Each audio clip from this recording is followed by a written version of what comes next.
De Edificando en la Fe, una vez más con cada uno de ustedes, vuestro hermano y servidor Edwin Mauricio Alza, para conducir en esta oportunidad este mensaje de edificación sobre la libre interpretación de las Escrituras, y esto puesto entre signos de interrogación. Libre interpretación de las Escrituras, ¿es así como se han de interpretar las Escrituras? Cualquiera debería, según su propio método y pensamiento, interpretar las Escrituras. Leamos en 2 Pedro, la segunda carta universal de Pedro, en el capítulo 1, verso 20. Dice: entendiendo primero esto, que ninguna profecía de la Escritura es de interpretación privada, porque nunca la profecía fue traída por voluntad humana, sino que los santos hombres de Dios hablaron siendo inspirados por el Espíritu Santo. Lutero y otros reformadores son acusados de fomentar la libre interpretación de la Biblia. Y aunque el ex monje Agustino, me refiero a Lutero, quería decir con esto que se oponía al reclamo de Roma de ser la única autorizada para interpretar las Escrituras, en realidad sus hijos, los herederos de Lutero y de otros reformadores, creen que caben varias vistas o interpretaciones del texto bíblico y piensan que eso es perfectamente legítimo. Todo esto ha resultado en una verdadera tragedia. Tomar sobre todo el Nuevo Testamento y darle una interpretación de acuerdo a las ideas de turno. Y esto a través de los siglos. Amigos, esta licencia para la interpretación que enfatizan los herederos de los reformadores del siglo XVI ha sido y es el caldo de cultivo para una iglesia partida en 1000 pedazos, como lo es la iglesia protestante, la iglesia evangélica. Una iglesia partida en 1000 sectas y denominaciones. Sin duda, la antorcha divina no les alumbra y tropiezan en medio de las tinieblas de la Babel religiosa, o sea, la confusión religiosa. Los distintos idiomas y formas e interpretaciones que se oponen la una a la otra. Jamás entendieron que debían adherirse a la verdad que presenta Pedro. Es esta verdad, a saber, que ninguna profecía de las Escrituras, o llamado Antiguo Testamento, es de interpretación privada. Con esto se nos da a entender que no son las opiniones de los profetas, sino que lo que está escrito es el producto de la total inspiración divina. Los santos hombres de Dios son los profetas, desde Enoc, porque usted puede leer en la epístola de Judas cómo se nos presenta al más antiguo de los profetas, profetizando el retorno de nuestro Dios, que en este caso es el retorno de nuestro Dios, pero por su mensajero, por su agente, por nuestro amado Salvador Jesús, el cual es agente del Padre Celestial. Es el que lo representa. Por eso Enoc habla de las miriadas de ángeles que vendrían acompañando al Señor. Se refiere a El Shaddai.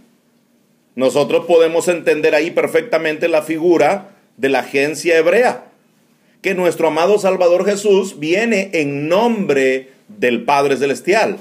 Por eso el Señor Jesús, ante el sumo sacerdote, habiendo sido capturado, ante el sumo sacerdote, cuando fue conminado por el sumo sacerdote que les dijera si él era el Cristo, el Mesías, ya lo había dicho muchas veces, pero allí el Señor Jesús contesta: y ustedes no me verán más hasta que digan: bendito es el que viene en nombre de nuestro Dios, en nombre de Jehová o Yahvé, como quiera pronunciar usted. Pero allí nuestro Señor Jesús está diciendo que Él vendría como representante único y exclusivo de nuestro Padre Celestial. Recuerde Hebreos en el capítulo 1, Dios, habiendo hablado por sus siervos los profetas a través de los siglos, en este último tiempo nos ha hablado por el Hijo, al cual constituyó heredero de todas las cosas. Y recordemos esto, Jesús nuestro Señor es heredero de lo prometido a Abraham, o sea, la tierra como heredad, y nosotros somos coherederos con Jesús, el Cristo, de esa misma promesa hecha a Abraham, o sea, la posesión de la tierra, desde Jerusalén, la heredad apreciable, hasta todos los confines de la tierra, donde el reino de Dios dominará. Ahora bien, esto es interesante meditar. A nosotros, por ejemplo, que creemos que los santos hombres de Dios son los profetas desde Enoc, recuerde la epístola de Judas, pasando por Abraham como gran profeta de Dios, eso fue reconocido en su momento, inclusive a él le fue mostrada la esclavitud en Egipto y la futura liberación, pero también se incluye a David, porque de David el mismo Pedro en sus mensajes en el libro de los Hechos da testimonio que este hombre de Dios fue un profeta. ¿Y qué profeta? Revise usted los salmos, revise usted los salmos mesiánicos sobre todo, aquellos que tienen aplicación a nuestro Salvador Jesús como Mesías, y se dará cuenta por qué se dice de David que era profeta. Pero también vamos a los profetas mayores, quien como Daniel, por ejemplo, como el último de los profetas mayores, hablando las profecías con precisión acerca del reino de Dios, acerca del reino del pueblo de los santos del Altísimo, la cual es la Israel internacional de hoy, la Israel de Dios internacional del día de hoy. Dice entonces que los profetas menores también fueron inspirados por el Espíritu de Dios. Recuerden ustedes a Zacarías, recuerden ustedes a Malaquías. Zacarías habla del avivamiento, del unitarismo, del avivamiento, de la proclama que hay un solo Dios y que es una sola persona, la cual llevará a cabo nuestro amado Señor Jesús, porque dice, en aquel día del reinado del Mesías, Jehová será uno y uno su nombre. Malaquías habla y dice, ¿no tenemos todos un mismo Padre, un solo Padre? ¿Quién es ese Padre? El creador de todas las cosas, el cual es Yahvé, Dios. Amigos queridos, es importante saber que los santos hombres de Dios hablaron siendo inspirados por el Espíritu de Dios. A nosotros como creyentes en la inspiración verbal plenaria de las Escrituras, que significa que creemos que cada frase, que cada expresión y aun que cada término o palabra fue inspirado por Dios mediante su Espíritu en cada uno de los escritores, agiógrafos, para que éstos puedan plasmar y escoger la palabra más precisa a favor de la clara revelación de Dios. Así que creemos en esa inspiración verbal plenaria de las Escrituras y el Nuevo Testamento. Pues a nosotros nos conviene meditar que así como los mismos escritores bíblicos no interpretaron a su antojo sus propias profecías, tampoco nosotros tenemos derecho de romper la unidad de las Escrituras o ignorar que todas siguen la línea del plan original de Dios. ¿Recuerda cuál es el plan original de Dios expresado a Adán? Se le dice que él llegaría a ser Señor, o sea, señorear. Ese era el plan de Dios, que Adán llegara a ser el Señor de la creación. Ese plan no se pudo llevar a cabo con Adán, porque él falló. Y Dios tuvo que sujetar a la tierra a la existencia vanidosa de los siglos, para a la postre Dios mismo libertar a la tierra de la maldición mediante el triunfador Hijo de Dios que enviaría en aquellos últimos tiempos, porque son llamados los últimos tiempos desde que el Rey del reino de Dios ha sido ya nombrado. Así que no conviene que nosotros dejemos de ver el plan original de Dios.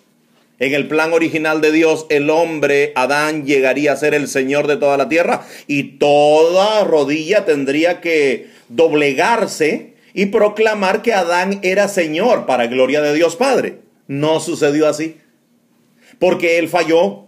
Pero el postrer Adán, nuestro Señor Jesús, cuando decimos el postrer Adán, debemos entender esto, que nuestro Señor Jesús no es el pre-Adán, sino el postrer Adán. Adán es primero y el Señor Jesús, por el tiempo, por la cuestión del tiempo, es postrer Adán. Quiere decir descendiente de ese primer Adán, como nuestro Señor Jesús es la simiente de Abraham y la simiente de David. Lo que quiere decir que es descendiente de ellos. No ascendente, sino descendiente de ellos.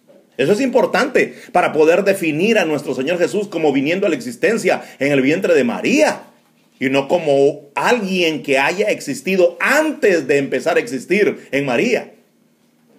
En realidad, mis queridos hermanos, no perdamos de vista el plan original. Deberíamos simplemente seguir el hilo conductivo del tema desde el Génesis y no ser arrogantes para hacer divorciar el Nuevo Testamento de aquellas escrituras antiguas, ni para cambiar la esperanza que los creyentes antiguos guardaron por 1300 años, saludando aquello que se les había prometido con los ojos de la fe, aunque no lo recibieron en su momento.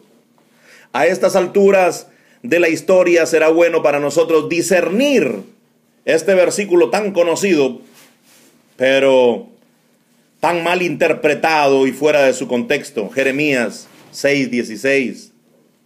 Así dijo Jehová o Yahvé: paraos en los caminos y mirad, y preguntad por las sendas antiguas, cuál sea el buen camino, y andad por él, y hallaréis descanso para vuestras almas. Mas, ¿qué dijeron los rebeldes israelitas? No andaremos en las sendas antiguas. No andaremos en los caminos antiguos. Definitivamente las sendas que caminaron los patriarcas marcaron el buen camino devocional y doctrinal que debemos seguir los cristianos de hoy. Depende de nosotros elegir camino tan antiguo, con un solo Dios, con una sola esperanza y con un solo Espíritu de Dios, o escoger la libertina interpretación de las Escrituras que han desencadenado y han devenido en el fracaso total de quienes las han enarbolado como si fuera su bandera y su estandarte. Amigos queridos, definitivamente nosotros debemos seguir aquellas sendas de un solo Dios, una sola fe dada a los santos, una sola esperanza, un solo Espíritu que Dios nos ha dado y un solo Señor, el cual es nuestro Salvador Jesús, que viene a cumplir todas aquellas promesas y profecías de las Escrituras, la ley y los profetas.